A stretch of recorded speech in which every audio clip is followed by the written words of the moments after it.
प्रिय विद्यार्थियों, हिंदी की कक्षा में आपका स्वागत है। आज हम अपनी इस वीडियो में घर की याद कविता के भाग 2 व्याख्या सहित पढ़ेंगे, जो कि भवानी प्रसाद मिश्र जी के द्वारा लिखित है। हमने अपनी पहली वीडियो में इसके कुछ पद्यांश का अध्ययन किया था, उससे आगे का हम इसमें अध्ययन करेंगे। तो भवानी प्रसाद मिश्र जी ने जेल में बंद रहकर जो उनके मन में पिता की स्मृतियाँ उनके सामने आई हैं, वो पिता की धार्मिक जो प्रवृत्ति है उसका वर्णन जो है करते हुए कहते हैं कि आज गीता पाठ करके दंड 260 करके खूब मुदगर हिला लेकर मूठ उनकी मिला लेकर जबकि नीचे आए होंगे, नैन जल से छलक गए छाए होंगे, हाय पानी गिर रहा है, घर निजर में तीर रहा है। तो कवि अपने पिताजी के बारे में बताता हुआ कहता है कि आज भी उन्होंने सुबह उठकर नित्य प्रति यानी हर दिन प्रतिदिन की भांति गीता का पाठ किया होगा और उसके बाद जो है 260 दंड बैठक निकालकर मुट्ठी में मुगदरों को, मुगदर बेटा व्यायाम में प्रयोग किए जाने वाला लकड़ी का एक गद्दा होता है, जिसे गदा होता है, जिसको पकड़कर हिलाने से खूब व्यायाम किया जाता है। तो व्यायाम करने के बाद जब वो नीचे आए होंगे तो मुझे याद करके कहता है वो नैन जल से छाए होंगे, तो उनके जो है नैन जो है उनकी आँखों जो है उनसे आंसू बह निकले होंगे। तो अन्य बहन भाइयों ने मुझे जो है न पाकर जो है वो दुखी हुए होंगे, वो रो पड़े होंगे। तो कवि दुखी होते हुए कहता है आज बहुत पानी बरस रहा है और पानी के बरसने के बाद जो है वो घर की स्मृतियाँ जो है वो मेरी आँखों में तैर रही हैं। उसके बाद है बूझा भाई चार बहनें, चार बहनें बूझा भाई प्यार बहनें खेलते या खड़े होंगे, नज़र उनको पड़े होंगे। तो अपने बहन भाइयों और पिता की जो यादें हैं उसके हृदय में उभर आती हैं। तो कभी सोच रहा है कि पिताजी आज गीता पाठ और व्यायाम के बाद जब नीचे आए होंगे तो चारों भाई और चारों बहनें वहाँ तो खड़े होंगे, लेकिन मैं नहीं होऊंगा। उनको देख रहे होंगे, वो प्यार से खेल रहे होंगे। भाई जो है भुजाओं के समान है तो बहनें भुजाओं पर बंधे हुए प्यार के धागे के समान होती हैं। तो पिताजी जिनको बुढ़ापा कहते हैं कि पिताजी का जो शरीर था वो सुडौल था और एक क्षण भी जो है बुढ़ापा उनको स्पर्श नहीं कर सकता था।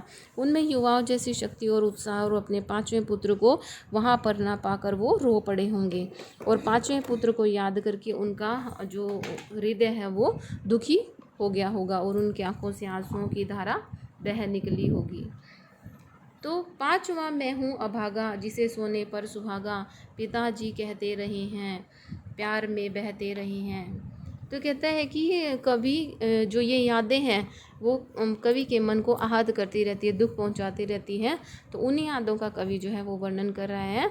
तो पिताजी के द्वारा कहे गए जो वचन है वो कवि को याद आ रहे हैं, उन्हें स्मरण हो आता है, उन्हें याद हो आता है कि पिता अपने चारों पुत्रों को सोना मानते थे, स्वर्ण के समान मानते थे। जैसे स्वर्ण जो है वो चमकता है, उसको सोने पर सुहागा माना करते थे। तो पिता की दृष्टि में उनका पांचवा पुत्र जो कहते हैं वो बड़ा ही भाग्यवान था। ये कहते हैं कि बड़ा ही भाग्यवान है, वो अपने बच्चे को भाग्यवान मानते थे। तो स्वर्ण बेटे जो है कहते हैं वो लगे होंगे उन्हें हेटे, क्योंकि मैं उन पर सुहागा बंधा बैठा हूँ अभागा। तो कहते हैं कि आज कारावास में होने के कारण ये मैं भाग्य से हीन हो गया हूँ, ये मेरा बहुत बड़ा दुर्भाग्य है कि मैं आज जेल में हूँ।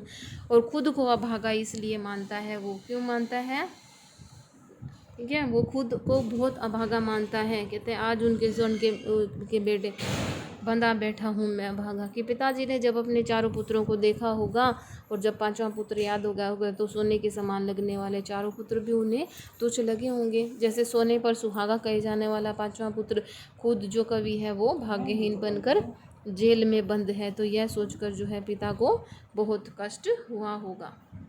और माँ ने कहा होगा दुख कितना बहा होगा। कहता है मेरी माँ जो है उसने भी कितना दुख सहन किया होगा। तो दूर कारावास में देखकर पिताजी जो है वो दुखी हो रहे होंगे, तो माँ ने ही उन्हें जो है हिम्मत बंधाई होगी क्या, कि बेटा जो है वो उसने ठीक ही किया। क्या किया कि पिता को समझाते समझाते माँ के हृदय के भीतर समाया हुआ दुख भी बह निकला होगा और वो कह रही होंगी कि तुम जो है आँखों से आंसू क्यों बहा रहे हो, हमारा पुत्र जो है, कहता है आँख में किस लिए पानी, वहाँ अच्छा है भवानी, हमारा पुत्र भवानी वहाँ अवश्य ही अच्छा होगा। यदि वह आज जेल में गया है तो ये तुम्हारी सब शिक्षाओं का ही फल है।